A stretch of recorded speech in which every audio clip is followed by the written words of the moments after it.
Call this meeting of the select board to order on January 21st, 2025 at 6 o'clock. Additions and deletions to the agenda. So I have one. We just want to add bills for conference onto the agenda. We don't have on the agenda. Perhaps we could put that first underneath the manager's report. Okay.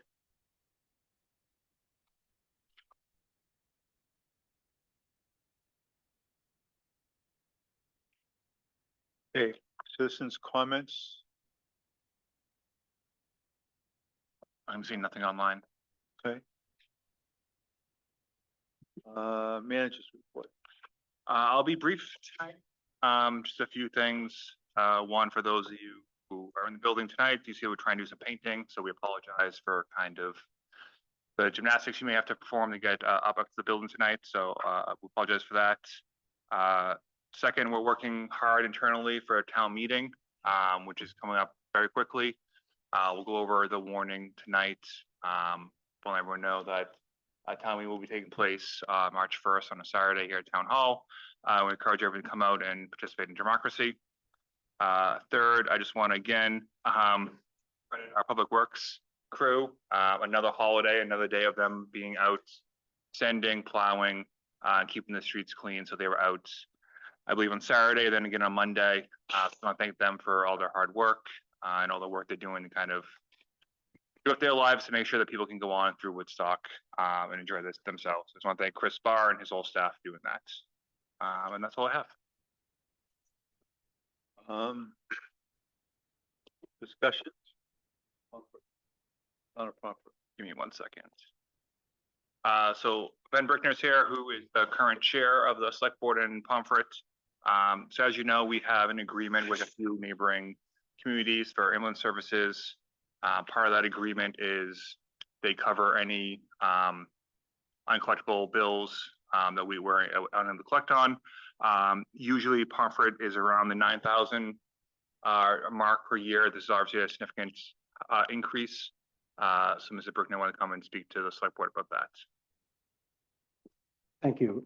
It's actually been closer to 4,000 to 5,000 in the last few years. So as Eric mentioned, we have a contract with Woodstock to provide emergency services, ambulance service to Pomfret. We have a contract price that we pay a year, and then we also pay the uncollected amounts. In the past several years, it's been $3,000 to $4,000 compared to the contract price of about $63,000. This year we got an invoice for unpaid amounts of almost $30,000, so about an 8-fold increase over last year's. And so there were a couple of things I just wanted to ask of you, or to keep in mind. We understand that there was one resident in particular who made multiple calls back to back, I think 6, accounting for more than half of the uncollected amount. We don't know who this person was or where the call location was, because that information is kept confidential. And so we'd hope that should something like this happen in the future, if there's a way to establish more real-time communication between your emergency services department and someone in Pomfret, so that if there is a repeat call like this, we can perhaps explore other ways to serve that individual's needs that isn't repeat ambulance call, social services, or another organization in the area. And if there's something you need from Pomfret, if an employee needs to be certified under HIPAA, we're happy to take those steps in order to share that information going forward. On the dollar amount, I realize this is a bigger ask, but we are finalizing our budget tomorrow, as many towns are, and I know you've just done yours. Our non-highway budget is about $500,000. So the contract price plus another $30,000 is almost 20% of our non-highway budget. And so if there's a way that we could either have a one-time abatement given the extraordinary amount, or if there's a way to pay it over more than one fiscal year, that certainly would help Pomfret smooth out what is already expected to be a very large town tax increase in the upcoming fiscal year that has been further increased by this unexpected receivable, or payable rather. Okay. And I know you can't take a vote tonight. If there's perhaps discuss any, I'm happy to answer questions, or if it makes sense for me to reconnect with one of you or with Eric in the coming days, I'm happy to do that too. Any questions? So you'd be open to a payment plan? We certainly would, yeah, if that were, I know we're all trying to make a budget, including your department, so I understand it's got to come from somewhere, it's got to come at some time, but if there's a way to be flexible, we certainly appreciate that. Okay, great, thank you.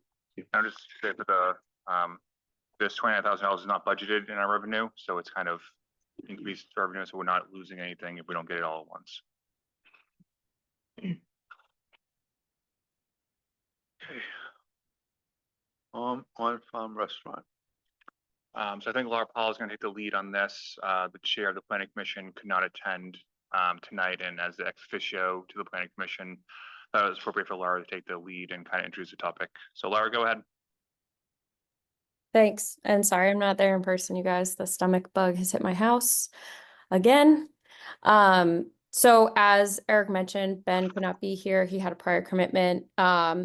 But I wanted to let you know that the Planning Commission has voted on changes to the on-farm restaurant amendment after we sent it back to them last spring. And you'll have in your packet the kind of statement of purpose of how they came to the conclusion. They're advising that we remove the square footage requirement as a part of the amendment, given that they couldn't really find any material reason for it to be included as a factor of controlling scale. They felt that the occupancy, which is already in there, does that more efficiently and effectively. I'm summarizing. You have a lot more arguments in front of you, but that's the deal. So yeah, and you'll also have in front of you a report that presentation that Ben put together about historical and non-historical farm structures and kind of their square footage and how that would map to the character of Woodstock and other things. As an example, he used that as an example when talking about how it could impact on-farm restaurants, because as we know, this amendment doesn't serve just one thing. This is like an amendment that could impact future applications. So yeah, I'm happy to take questions. I think, I know we're overdue for an update, so happy to provide any context that's necessary. I think, Eric, correct me if I'm wrong, our next step would be to decide as a board if we want to open up the bylaws and warn a public hearing, or if we want to wait. That's correct. I have a question. Yeah. I'm a little concerned about enforceability. In my view, that's the advantage of having a square footage requirement, because the process would be someone applies for a permit, their plans show a certain square footage, they don't get their certificate of occupancy if they exceed the square footage. I don't know how occupancy, other than having, neighbors or people go in and count heads, I'm concerned how you enforce the scope of the restaurant. If Well, is your main. Yeah, I mean, I think it would probably be enforced the way it's enforced with other restaurants, like when we zone for commercial restaurants. The fire department is in charge of issuing the certificate of, I believe, or the fire department has certain criteria that they have to meet for the certificate of occupancy to be issued. And so it would be enforced the same way. This again, like knowing that this is also just the bylaw, these applications would still have to be reviewed by the Development Review Board, which is like the enforcement arm of the Planning Commission.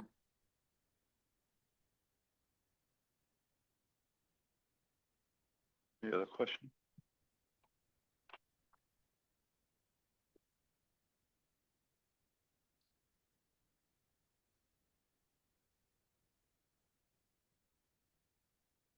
Is that here? Yes. Hi, Name, I'm sorry, Al Alessi, from Woodstock. from Woods. I'm not reading this whole thing, I promise good, you, you're not but, gonna no, you're very welcome. And I did submit, if I could speed read it, it's 2.5 pages, but I won't do that. But there were there are a number of components to the amendment that, in the same fashion that 2,800 square feet doesn't seem to have a rationale for why it was 2,800 and not 3,250 or 4,500 or 1,800. There were things like how many nights per week, you know, what that in an R5, what's the basis for that? What was the discussion, the rationale that said, well, that makes sense in an R5 in a country road 5 nights a week, or 60 decibels at the property line. Where's the rationale for that? How did those things happen? And there's just a couple of others. The sale of alcoholic beverages, is that, I'm not clear on where the rationale came from that. Is that not arbitrary? And I'll leave it at that, but it just seems, and there's others actually, but then I'd be going on. I understand the issue of whether that, okay, it was arbitrary to have a 2,800 square feet, and you want to consider, some folks want to reconsider that square footage limit, but in which case, why not a consideration of other assumptions that were made in the development of that amendment? And so I would encourage the select board to open up that process and look at the components of that amendment, and to reconsider which things are arbitrary and have no clear, we're not even sure who wrote this, which that became kind of clear in the planning commission meetings, you know, so we're not only gonna say, well, 2,800, where did that come from? We don't even know who it came from. You know, who entered, who pulled up that number, who pulled up 5 nights a week as a reasonable number of nights, given that Cloudland Road Restaurant, as an example, that's often brought up, is 2 nights in BYOB. So I think these are things that were kind of rushed some years ago, and I think this is a great opportunity for the select board to work their way through the details of the amendment and ensure that we have a solid component of our town plan that we'll have to live with for a long time. So thank you. Okay, thank you. I guess that was sort of a question, but I don't know. You want to answer it? Go ahead, Laura. I'm happy to answer. Al, so the scope that the planning commission was tasked with by this board was examining the square footage requirement. So I guess my question back to you is, you're asking the select board now, after we've gone through and sent this back to the planning commission, to go back and re-examine other criteria? Yeah. That is what I'm at. Okay. Any other? I just have a comment. Before he said, I don't know how many people are going to want to speak, so I don't know if their chair wants to set for a time limit I'm for. watching the Okay. clock. I'll be brief. My name is Chris Boyle. I'm an attorney from Lincoln, but I represent Tom Meyerhoff and Cynthia Volk, who are residents of Woodstock. And since Ben and his group are not here, I will point out that the Planning Commission was repeatedly asked in the series of meetings it held to consider the on-farm restaurant regulations more broadly. And they articulated that they felt constrained by the mission that the select board had given them, which they understood to be a narrow one, specifically to consider only the 2,800 square foot limitation. I said to the planning commission, and I will say to you all as well, I see no downside to taking a holistic look at the regulation. It's something that Al's asked for, it's something that my clients have asked for, and it's something that I know other residents of Woodstock asked for in those planning commission meetings as well. And I'll be very upfront with you, I do think there are constitutional issues with adjusting only the 2,800 square foot limitation in the on-farm restaurant regulation. Again, if it goes back to the planning commission for a holistic consideration of the regs, I think that's a potential off-ramp as opposed to sort of hurtling headlong into a constitutional issue and a potential violation of folks' substantive due process rights. So I'll second what Al said. I think a nice step would be send it back to the planning commission and let them look at the whole thing. Thanks.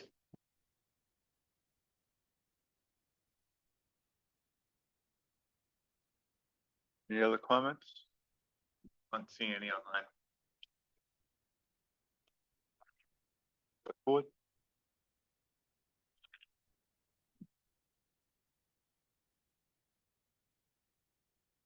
What do you think?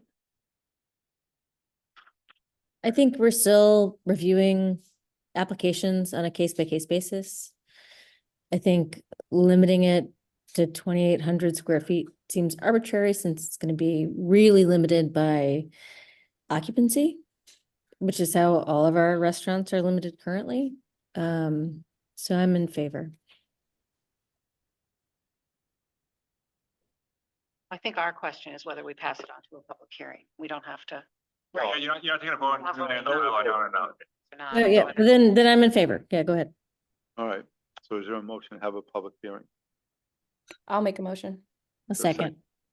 All those in favor? Aye. Aye. Thank you. Town meeting prep.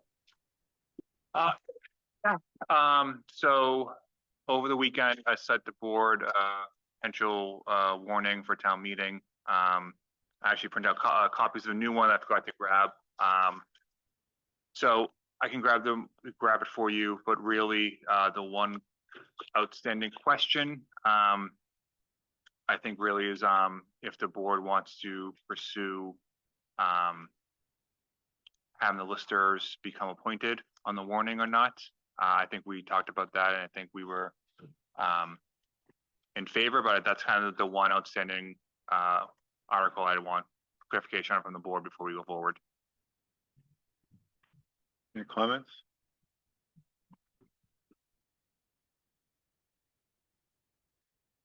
Oh, hold on, Roger, 1 minute. I'm sorry. The listers are in favor of this, at least one of them? I don't want to speak for anyone. My understanding is that at least one lister would be in favor of this, correct?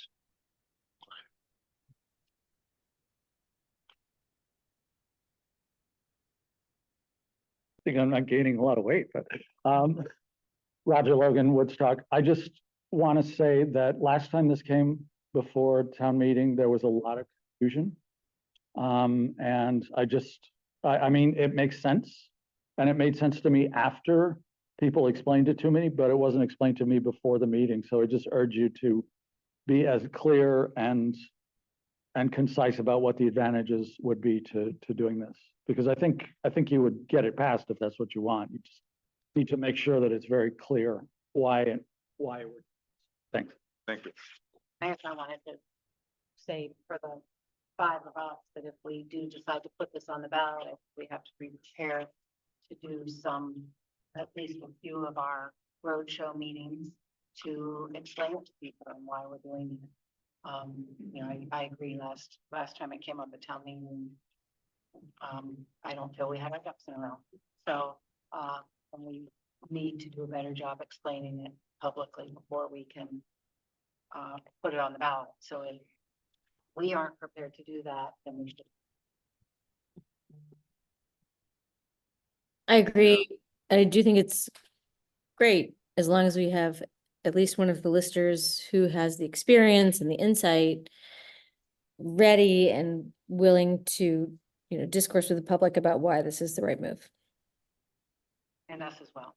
Yes. And I think we And all- us as well, of course, but I really think that people will trust what they hear from a lister's perspective.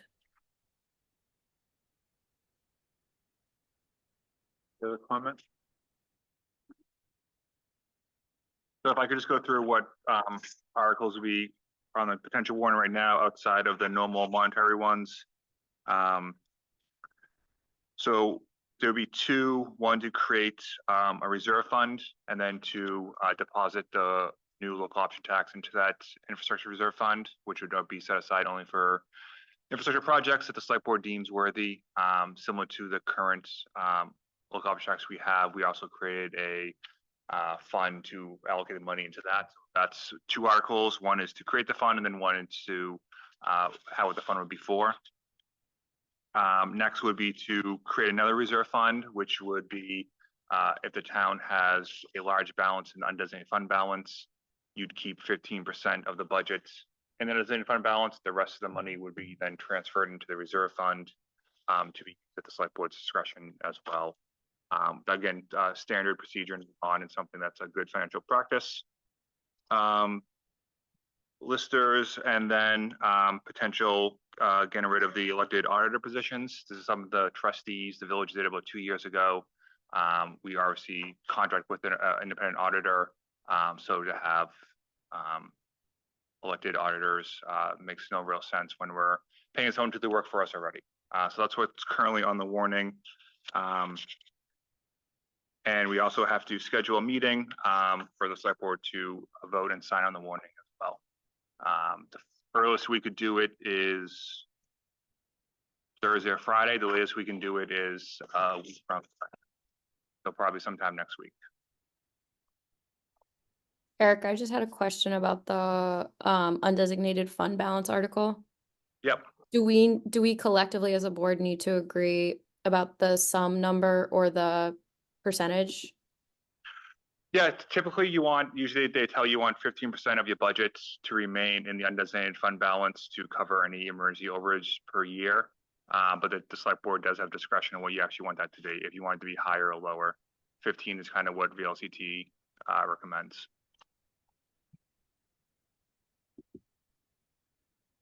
I mean, if that's what VLCT recommends, I'm happy with 15.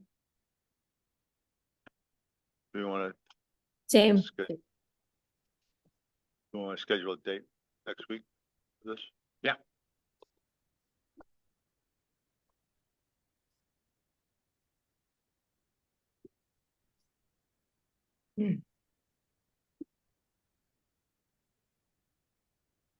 Wednesday at 2?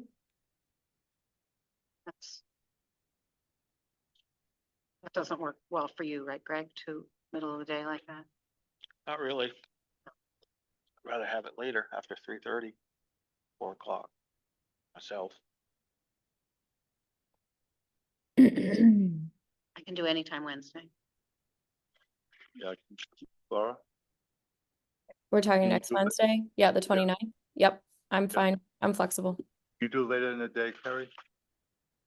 Yeah, I can make that work. What time? After 3:30. 4 o'clock on Wednesday? 4 o'clock. is Let's 4 say o'clock. 4, yeah.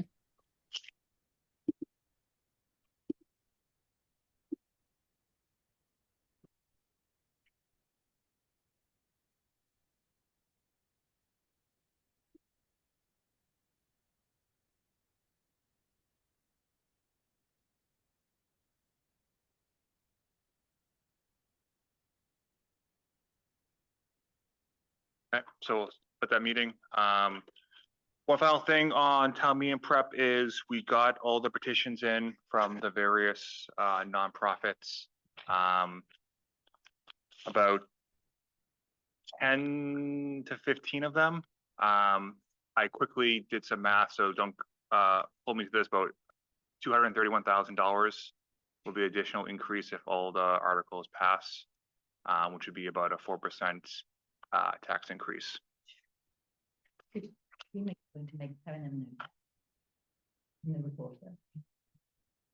I think we need to make sure that we publicize that amount of increase.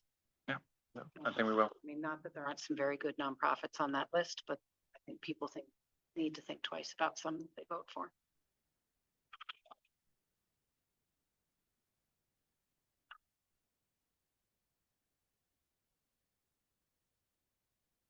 Roughly half our increase. I think the town voted 10.75%. Yeah, 10.5%. That's so a little less than half. But if you include the recreational budget as well, you're probably getting to 8-9% right there. Yeah.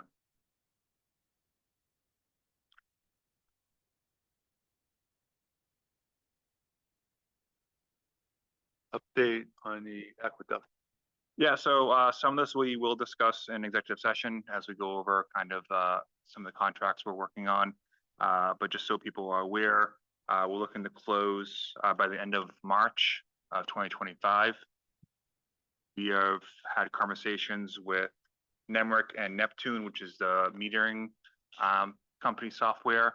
And we're looking at options to purchase technology where instead of currently the aqueduct has a person walk around to the meters, write them down in a notebook to someone else who takes that then and puts it into the software. This would allow us the ability to just tap the meter with the software, get the reading, automatically send to the software to kind of avoid all the mistakes that could happen with transcribing. So we're looking at quotes for that.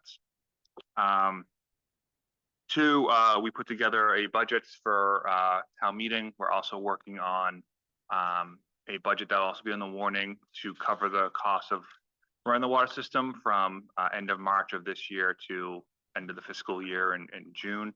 So that'll also be on the warning. What we're doing on that warning is using the language up to, because depending on how we negotiate the end of the purchase and sale, whether there'll be more extra money that we receive that could offset those costs. But that's kind of just out there so we know how that will work. We have here. The Finance Committee is working on looking at how to do water rates in a more effective, efficient way. I believe the meeting this coming Monday to discuss, so they should have an update for us soon. They also been working with us and the Aqueduct and our Finance Department on kind of coming up with better numbers. So hopefully we'll have more information on that soon. I have a call with the state tomorrow to kind of go over the next steps of getting approval for the town to actually run the water system through the state. I don't expect any hiccups, but report back to the board after that.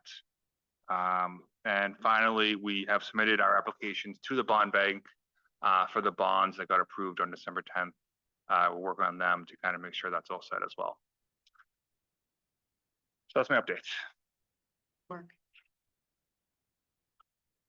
Do we want to do the water ordinance first? That'll be quicker. Up to you. I think so. Oh, since we're talking about water. Yeah. It flows. Yeah. Stephanie? Stephanie, you mind coming up to the podium? So with owning the water system, we need rules in place to actually operate and run it. So Stephanie, who's been the chief of staff now for about 6 months, has been running point on this. I'll let her kind of get into it, but she's been meeting with various people, going over various other ordinances. The select board has a draft of a water ordinance in the booklet and sent to you over the weekend.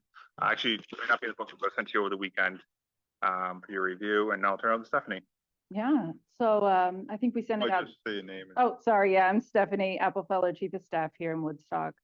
And I've been helping Eric draft this water ordinance. I sent it out to you guys Friday, so don't know if you've had a chance to look through the initial draft yet. It's still a working draft, but we've been in discussion with the Aqueduct Company and our finance team here, and Ray's been helping out. So every week we've been having meetings, just gathering data from the community and people who are knowledgeable about the water system on how to draft this ordinance. So we've compared several other towns, probably 10 other towns' ordinances, and grabbed the best of all the worlds and combined it into this draft. So I don't know if you guys have any thoughts on it yet, or I know Eric was hoping to get it wrapped up by the end of the month, so we still may have a little bit of time to dig into the weeds on it, but you know. Yeah, just for timing's sake, it's an ordinance, obviously, so it has to be voted on, and then the 45-day window for people to petition it. If not, it goes in effect within 60 days. So we're looking to close around end of March. We want to have the ordinance voted on by the end of January to get that 60-day window. So you can get the update, what you have out to us. Yeah, I can work on that this week, Yeah, tomorrow maybe. Yeah, just send it out to everyone and Sure. everyone can review it again and get back. to Okay. Yep, All right. sounds good. Cool. So it might be good to have it on the agenda for the meeting next week. And then I hate to say it, schedule another meeting for a vote on it after that. Okay.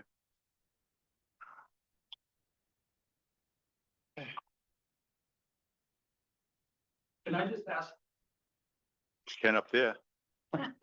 Roger Logan, Woodstock again. Can I just ask that the ordinance be posted online as soon as you have a completed draft? Yes, we will. Okay, great, thanks.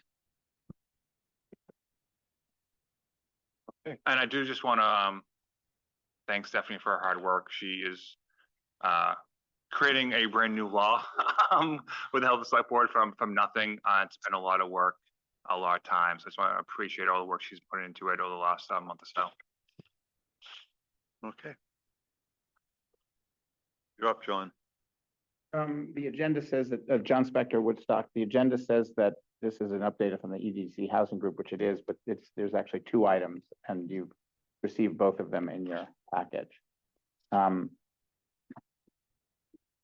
Should I just ask if you have questions, or do you want me to give you a 2-minute summary? Well, there's audience, so you might as well. Give Okay, so as you know, that we are heeding your request to halt grant funding. You didn't ask, while you consider what sort of guidance to give all of the boards and commissions, including the EDC, about how the priorities should be reflected in our work and everyone's work.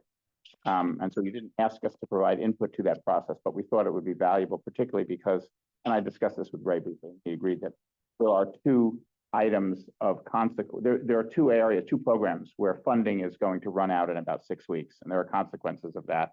And so we wanted to make you aware of that, so you could either tell us to recommend funding or not.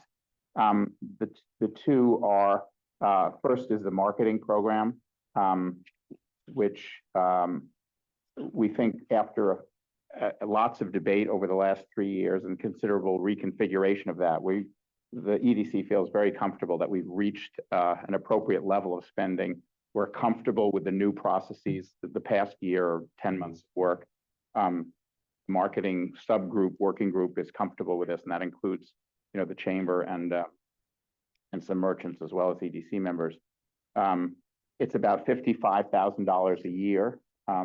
That will expire in about 6 weeks. We would recommend staying with the same process and the same funding level and the same team of people that's working on that. This is separate from the RFP process for rebuilding the website. It's not anything that you told us a couple of meetings ago when we asked, should we go ahead with the RFP process for that? You said yes. We've received, I think, 6 proposals.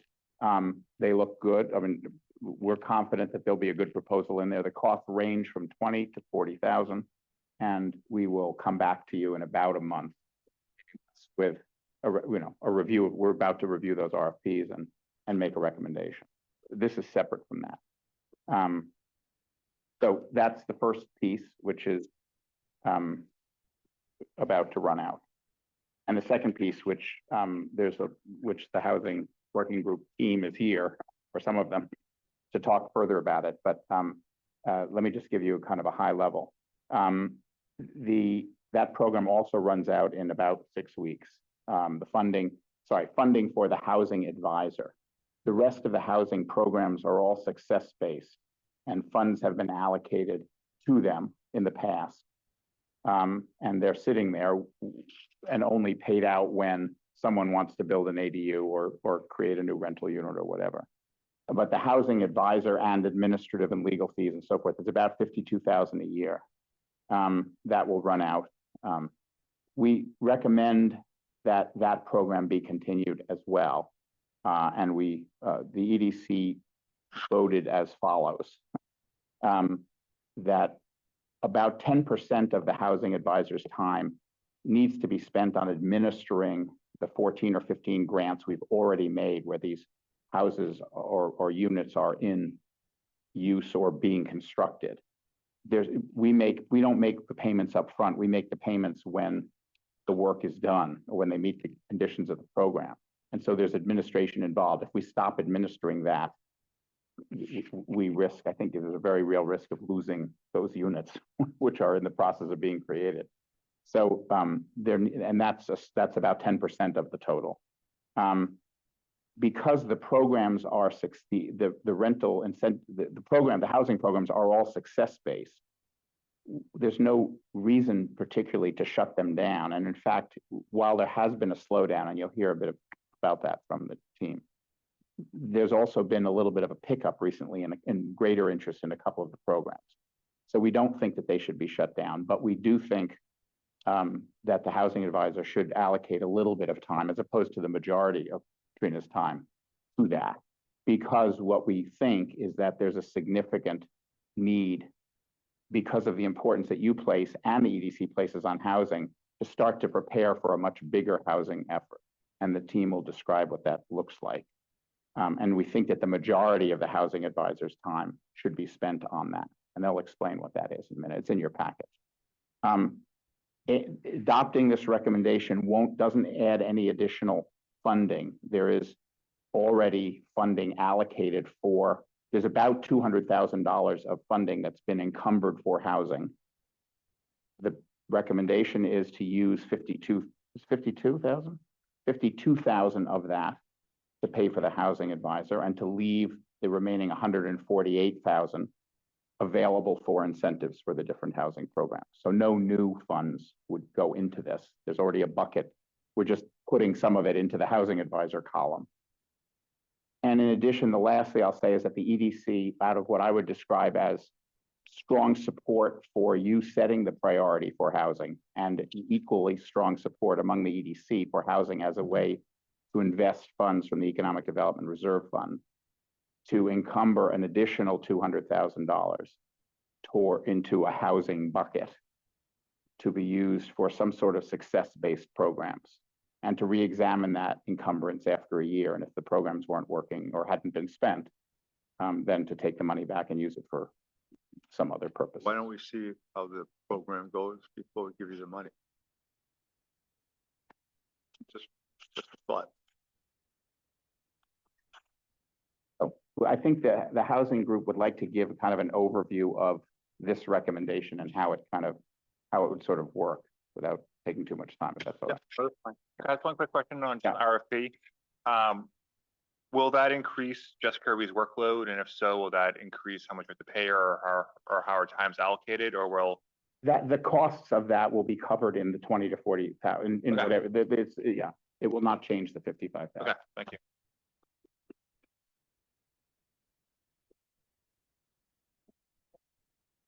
Hi, I'm Jill Davis. So I live in the village and I am involved with the EDC housing group. Hello, I am Trina Tolliver and I live in Woodstock, and I am currently handling the housing advisor role. I am the housing advisor. And Stephanie will present a page as well. So we've got 2.5 years worth of performance to present to you tonight. The Economic Development Reserve Fund has supported all of that. And so what we want to do to you is to present where we've succeeded and where we haven't. We have delivered on the objective, which was to increase the number of homes for local workers. We'll present to you our lessons that we've learned along the way. We've learned what works and what doesn't work. And then what we've been working on is to present a bigger plan to have more impact in Woodstock, where we work with other people involved in housing. So the Planning Commission, Planning and Zoning Office, Eric's office and staff, so we can all work together, and we're looking at a plan so that we can make more impact. So Trina will present the first page. So basically, just want to give a recap that the 4 housing programs that have I'm developed. sorry, can you put the presentation up? That was an older one. Do you have a newer one? The slides didn't match up. Yeah. That's why I want. I'll let me. Have it go. I just don't want the wrong information up there. The one in your packet. In horizontal. Okay.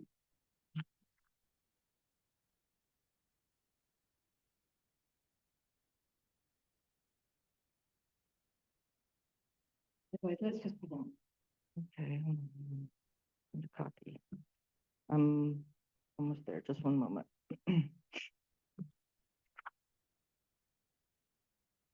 Send it to you, Eric.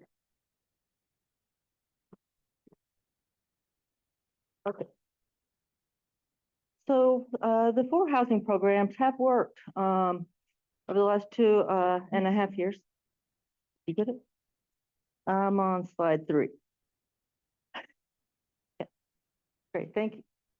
So far, we've created 17 housing units have been secured, ranging from a 3-bedroom to a one studio, 6 1-bedroom apartments, 1 2-bedroom entire home, and 3 3-bedroom homes. The average grant for each of these units that were secured is $10,700.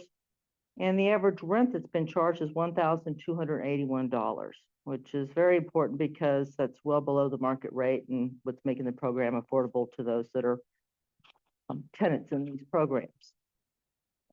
Total grants that have been provided to make this happen is $244,000. Out of the housing units that we've got in the program, the tenants, it's 12 local families. We'll have 2 more once the ADUs that are in process are completed later this year. But just to share with you the type of tenants and who's living in these units, these are all folks that work in Woodstock. 3 hospitality workers, got some business owners that have benefited from these programs, 2 teachers, 2 business manager, legal professionals, healthcare workers, and 1 public works employee. The families that are living in these homes also include 3 children that'll be in the school system. If you go to the next slide, thank you. So the programs depend on having someone coordinate these efforts and work with the tenant, work on the programs. So it depends on a housing advisor. It also depends on volunteers and paid experts. As I mentioned, there are 4 programs, housing programs. The AD workforce rental program, the multi-unit housing rental program, which is the same as ADU, but it's for multiple units.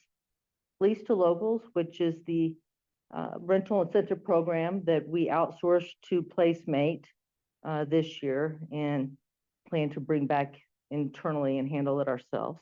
And home share through the Thompson Center. As the housing advisor, I spend about 50 hours per month working this role. The responsibilities include the program management of all of the programs. And if I take it a step back, it actually included working with the housing group volunteers to create the programs from all the great ideas and information and research that they've done for years, and actually fine-tuning them into programs that allow for accountability, success, compliance, and change. So part of my job is program management. Program management may sound easy, but when you're talking about fire inspections, compliance, looking to make sure that they're a local worker in town and doing that every 6 months, there's a lot of different variables to the programs to make it work and make sure that it is indeed housing our local workers. Program design, as I mentioned, we designed the programs, and this has been an ongoing process. Bill alluded to the fact that we've learned a lot as we've gone through. And it's true, you know, the housing efforts by the state, working with the fire safety departments, these things were all evolving and changing with some of the different housing regulations that are coming out. So we're trying to stay up with them and then also change our programs as needed, so they're successful, which covers the enhancements. In addition to that, I also meet with potential landlords, tenants. If anybody has any questions, I recently met with a potential applicant today to talk about what she could do on her property, what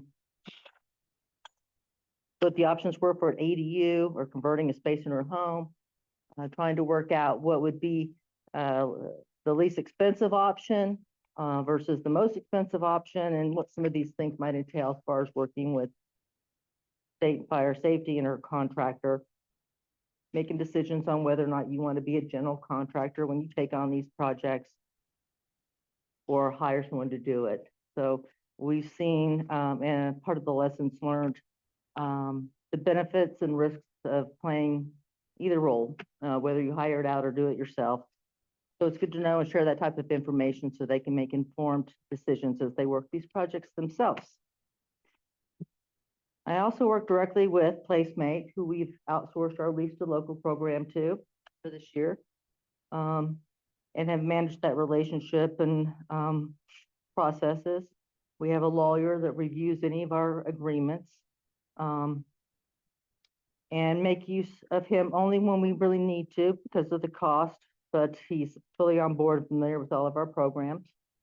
Most recently, he assisted me in resolving a very timely subordination agreement issue for the Burns, who are in our program. They were wanting to get a roof done before winter, and they called up panicky because the bank wouldn't give them the loan to be able to do it, their home equity loan, because of the VHIP initiative or payment that they received and the EDC payment. Those items are recorded and by the town clerk, and they show up if someone's doing a mortgage deed type research. So I was able to work with him in the bank and get that resolved and with the state within a week and a half so that the bank could proceed. And he has a new roof now before the snow came. So having someone being able to address those types of questions and issues as they come up, I think is important, especially for the folks that have already built their units.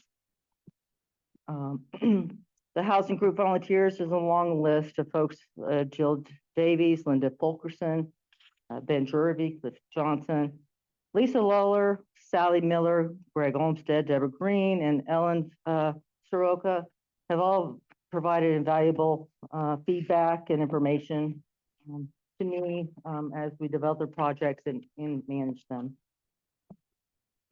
As far as some of the lessons learned, yeah, thank you, Eric. You know, we've learned, I think everybody knows this is pretty much a stating the obvious STO at this point, that building costs are more expensive than anyone thought they would be, and continue to be such. But developing new housing units, is really an unprofitable venture at this point. Worked with some developers that have brought to our attention that the gap per unit, based off the rental amounts that we want to charge and the size of those units, is a gap of $50,000 per unit. So we're working and trying to identify opportunities to identify where we can bridge that gap, fill that gap, whether it's on new housing or renovating existing space, it's more economical, or taking a room in a home and converting it to an ADU, those types of things. The lack of water in the East End and in the village, some of the things that have been going on this year, no doubt have affected our progress in having new folks sign up for the programs. Some red tape can be very frustrating working with some of the agencies involved when you don't know what type of smoke detector or carbon monoxide detector to put into a bedroom, whether it's hardwired or photoelectric or a 10-year battery. These things can send you off on I'm not doing this anymore. I'm just going to throw my hands up and forget about it. I'm sure I can add value. I can walk those people off the ledge and we can move forward and get those units in good shape and safety, order, and move forward. We've also found that throughout the last couple of years that our incentives, when they're coupled with the state incentives, the VHIP, it really makes a difference. That's where you can make the difference and make it a profitable venture. Projects like what Tesha Bus did and the Burns did, and using VHIP really helps to close that gap. However, VHIP has a wait list now. So I have not had an update for 2025 on what the funds are or what the wait list is. I expect that we probably know something in the next month or two. We've also learned the tax impact of putting an ADU, an added unit on your property. it dilutes the benefits of the incentives via property tax, and which is something that we could control and have the ability to work on with the state, and then federal and state income tax efforts, which we have a little control over, but at least it's good to set up expectations with folks that they're going to be taxed on this money when they receive that benefit. I'd rather set expectations up front than have somebody blindsided later on when they get a 1099 in the mail. Short-term rental owners have not been responsive to the incentives. I find that it's most of our locals here that are just wanting to get involved and share a room, help the local housing worker shortage. Most of the folks that are entering are empty unit owners that are responsive to the incentives. Or folks, like I said, they've met someone, they're looking for a place and they have a garage unit and they convert it, add a shower to make what they had before acceptable as an ADU. So some of these small changes. So as I kind of mentioned before, it takes a village, and that's kind of what we've got going on now. Jill? Okay, so we want to talk about what we would like to, how we'd like to move this forward. Just a quick question. I'm wondering what's the,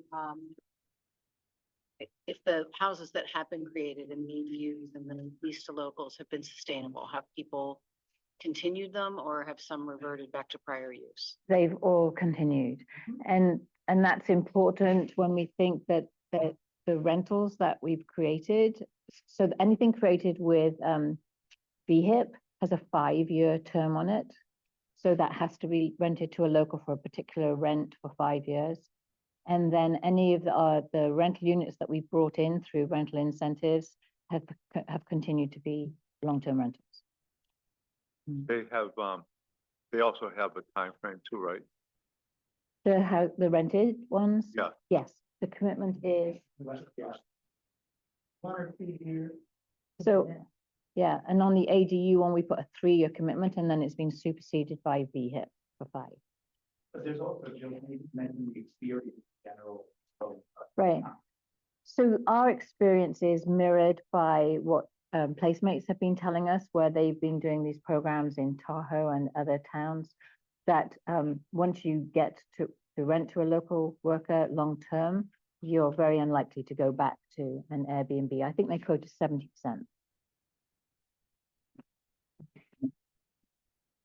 Okay, so I think we all want to make a bigger impact. It's in your objectives, it's certainly in ours. And what we've done to create 14 units is successful, but we want to be bigger. We probably all want to be bigger. And so as we've looked at what needs to be done, we've divided them into 2 big buckets. So the first priority goal is to streamline the development process. And the second priority goal is to make development financially attractive, which it is not right now. And we think we all have to work together to make this happen. So I start my list with the select board, EDC, planning and zoning, regional energy coordinator, state legislature, the listers. We all have to want this to happen so that we all start saying yes to housing and do the right things to make it happen. Some of us have been working together for the last few months. So we've been having meetings with planning and zoning, the commission and the office and the regional energy coordinator. And we've been meeting with Charlie Kimball and Allison as our state legislators. We just all need to be working together because every one of these actions, which we'll explain in a bit more detail, needs people from different places to do it. And we need your leadership to do it. So the first goal of streamline the development process, Stephanie's going to talk about to explain what's involved with that one.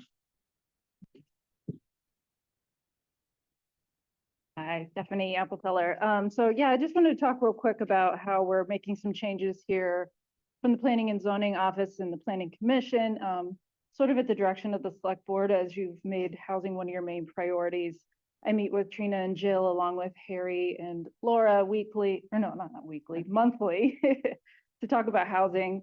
So some of the things that we have really taken on from the municipality side is now creating that water access in the village in the East End. Now that we own the water company, we can help, you know, get the water down to that area.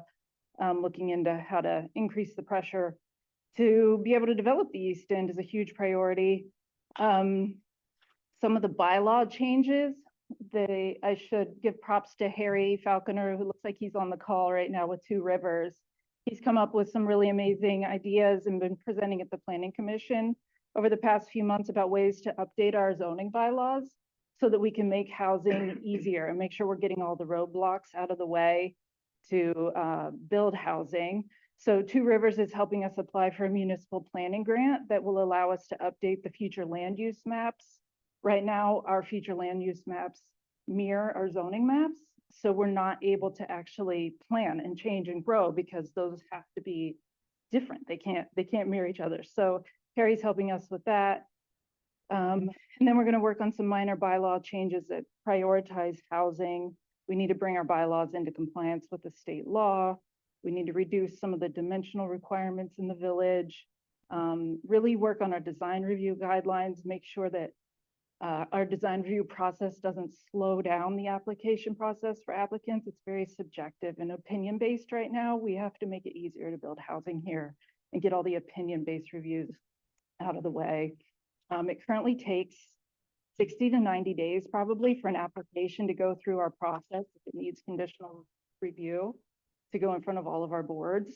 And it's very expensive and it's not necessary. There's a better way to do it. So working with Harry and his team on how to rewrite our zoning to make it easier to build housing. And then he invited someone from the state to come discuss neighborhood development areas, which is a really exciting program, and it helps make grants available. It will help build more affordable housing. It lowers the restrictions on Act 250. So there's a lot of review exemptions from Act 250. It lowers state permit fees. It reduces project permit timelines. There's all kinds of great benefits to the neighborhood development area. So Planning Commission's looking into that, how to create that overlay, especially over in the East End and wherever we want to direct our growth. And then, yeah, I guess creating some type of a developer step-by-step guide so that people know what they're getting into and make it as easy as possible for folks. And then the second goal is to work out how to make development financially attractive. You've heard how there's at least a $50,000 gap, and that's both for somebody who wants to rent a property and anybody that wants to build and then either rent or sell. The numbers don't match up. So if we stay as we are, nobody's going to do anything. So what we want to do is to really create some new and enhanced grants from the Economic Reserve Fund. We can both enhance the programs we've got, and maybe we can think about some new programs. We want to explore and understand TIF, that's tax increment financing and other tax credits. And when I say we believe that we need to understand it so that we can help developers understand it, because developers, I don't know about you, but when you say developers, I think of people coming in and building 100 houses. When we think about Woodstock, really what's happening is that you or I are saying, let's develop that small parcel. And we're not expert developers, so we need to provide some advice to smaller developers who are prepared to take this on. Similarly, we need to explore state and federal programs to make sure that anybody who is going to develop them knows what money there is and what the conditions are to do them. We want to work on seeking short-term property tax exemptions for any new projects. So we want to work better at having the left hand give and the right hand leave the money there, not take it away, which is what we're doing right now. Both the state and the town are doing that. And then we need to explore and change some of the negative incentives that are out there. So there's a current use withdrawal penalty, there's permit costs. All of those are eating into the incentives that we're giving. And then we want to be looking for new revenue opportunities from new taxes. Things like a vacancy tax are interesting to explore. And then the non-homestead taxes, which the state is working on right now, and we'd like to add some encouragement to move that along more quickly. So all of these are great ideas, and we could talk about them for a long time. But we need to make some decisions very soon about the current programs and the housing advisor contract. And then we can leave some of the other things that we can work on. The housing advisor contracts ends on February 28th. And we've also got obligations to projects, properties that have agreed to a program for more than this year. They're into next year as well. So we've got some work to do there. So what we want to do is renew that housing advisor contract to continue to work on existing agreements, to work on existing programs.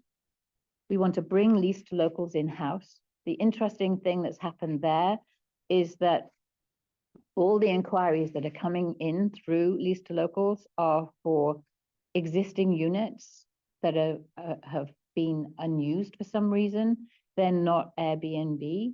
And so that's very similar to the program that we ran ourselves. And so we believe we can do that ourselves in-house. The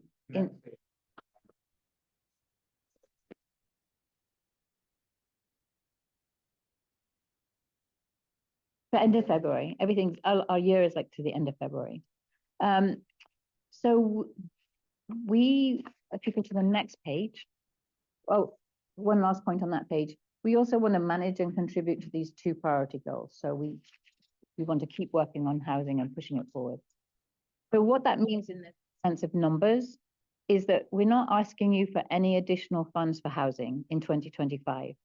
There is $200,000 already in EDC funds that are not committed. And we'd like to talk to you about using that in a slightly different way. So the current year commitments are what we are spending and will spend to the end of February. So the housing advisor, legal and advertising is 51,000, placemates is at 32,000, and then we spent 60,000 on program incentives based on people that have come in and we've been able to give them an incentive. What we'd like to do for the next 12 months is reallocate some of that 200,000. So put 52,000 towards housing advisor, legal and advertising, and then leave 148,000 for incentives. So if we get the people coming in who are prepared to create a unit, we have the funds to support that. So that's it. So in your memo, what the EDC then recommends is to encumber an additional $200,000 for success-based programs of some sort, either the existing programs or new ones. And Ray, that goes back to your question. When you said this is what the housing working group recommended on this page. And during the discussion, the EDC then, out of enthusiasm for your priority, suggested the additional encumbrance. I'm trying to be clear about that. Okay. So do you have any questions, thoughts? On the slide 9, we need to make decisions very soon. On the second floor, so when you give someone a 3-year grant, do you not set aside the 3 years funding? Yes. Oh, okay. Yes. So we call that committed. So we put that money aside, even though it's still in the bank account. Okay. So there's 200,000 that we haven't been able to spend. But it's uncommitted. Yeah. Right. Right. I was just, It was approved from housing. so where you say you have obligations that continue for those already in. We've covered, These already. yeah, we've covered those obligations outside of the 200,000. And then my second question was and I know Jill's very familiar with some other housing initiatives in town. Is there any thought to trying to merge? It seems like we have 2 organizations in town working very hard to provide housing. And, we seem to have a lot of organizations in town. So is there any thought to trying to bring them? Right. So now I'll speak to you as the leader of Local Deeds, and Trina is also the administrator of it. And so Local Deeds is a program run to buy deeds and help people buy their home by helping them get to the 20% down payment. And we do that with philanthropic money. It's what we're talking about here is the town working on housing.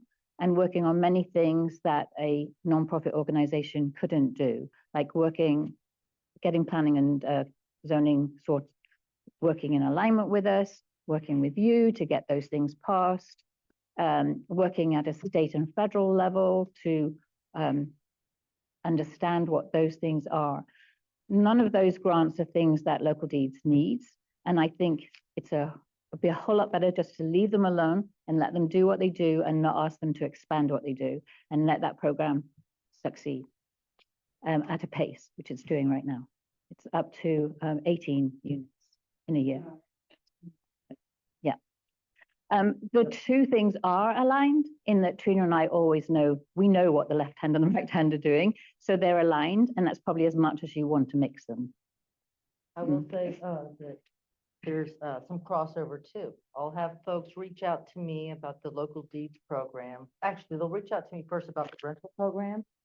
And then the same day, I had someone reach out to me about, the local deeds program. I think, oh, so I try to share information about, are you looking to rent? Are you looking to buy, and get them into the right program or guide them with the resources we have available to help them.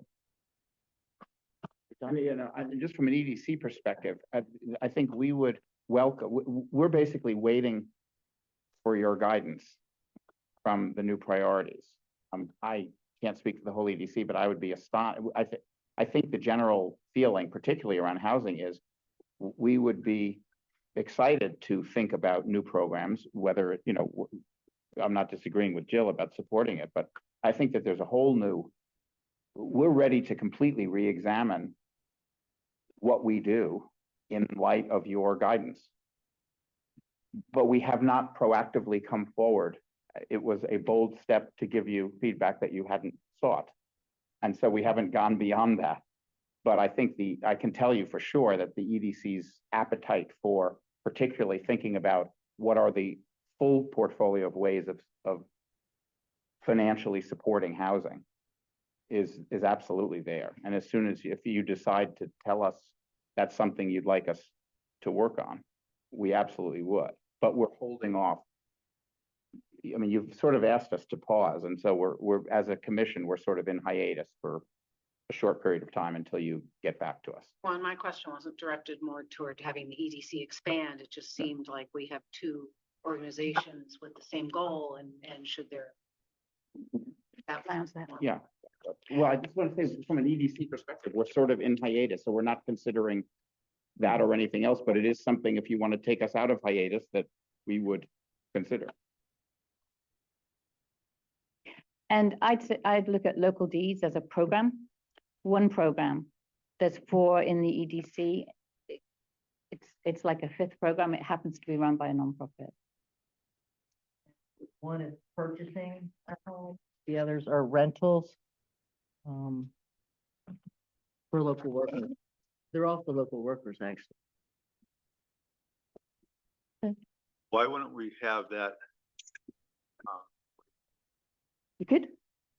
There's no reason why you can't. It's a contract. It's the only reason it's a contracted employee is because the EDC, because that's how we set it up originally, right? There's no reason why you couldn't have a town employee. And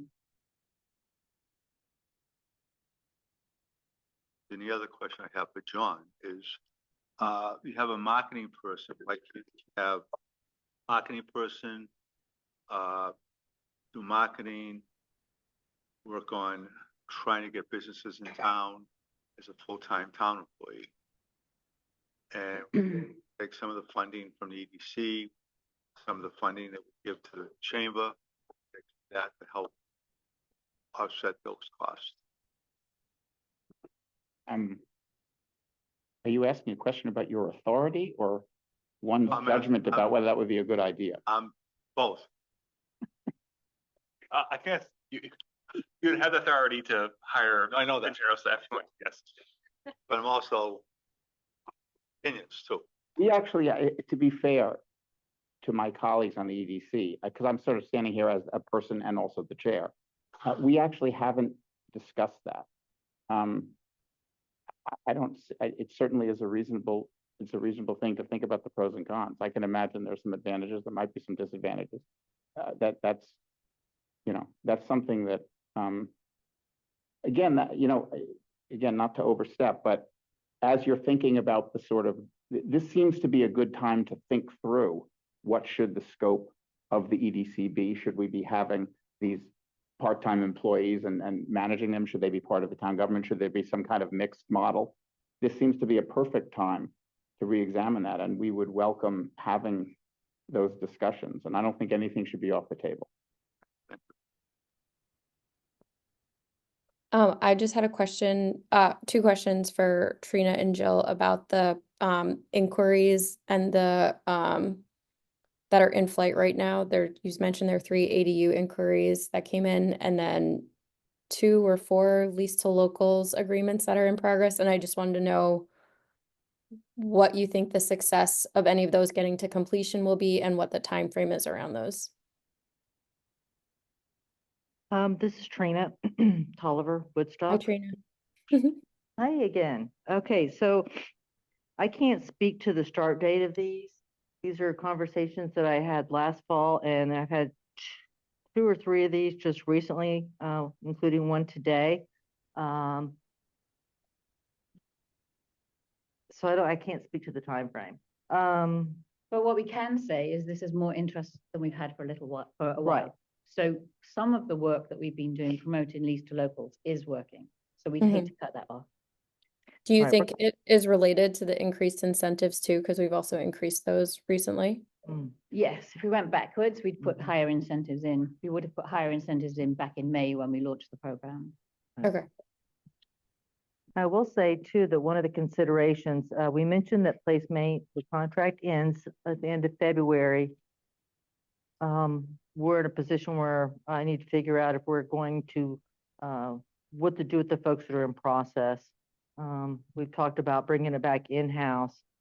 But we can't just decide that on February 28th. There needs to be a plan around it. So looking to, hopefully have that decision sooner than later so that we can actually address that and get them moved over before the contract ends. Yeah, that seems, based on your proposal, that seems like an easy one, and that, I mean, in my opinion, there doesn't seem to be a lot of success and effectiveness with the Placemates program. Am I misunderstanding? No, Okay. I would recommend that too. I don't think anyone has any question about it. Even they don't have any questions, which is why they're willing to work with us to transition it. Okay, so that's an easy one then. Yeah. So I think our next decision to ask you to make is to continue to fund the housing advisor position and to make that decision in the next week so that we can do that and make all these changes to Placemates and we can carry on the programs.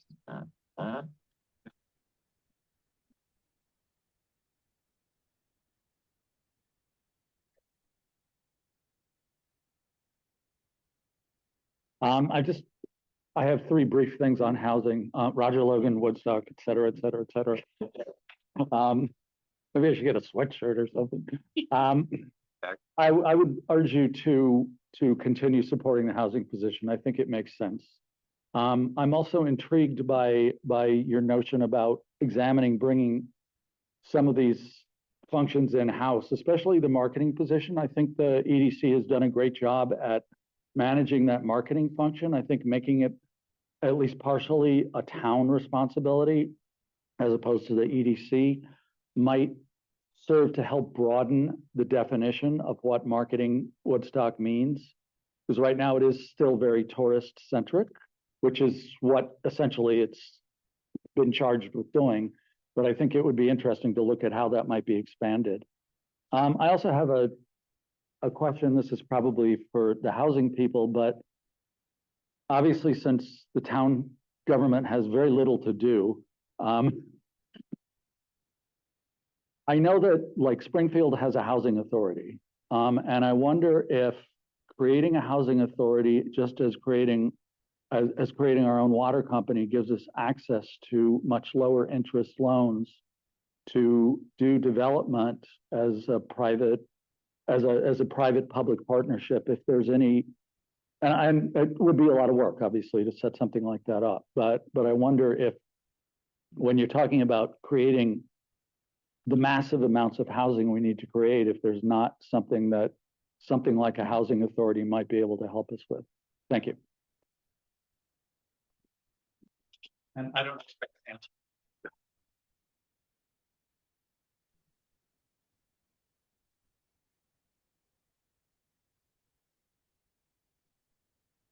So I can see you're ready to move on, and I just want to make one plea.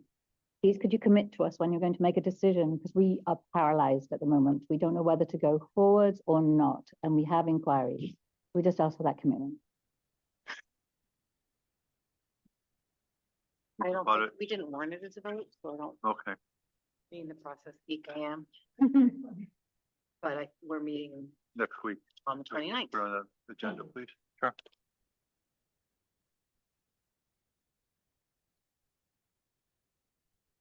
When is the meeting, just so we can be here to ask the question? Wednesday at 4 p.m. Yeah.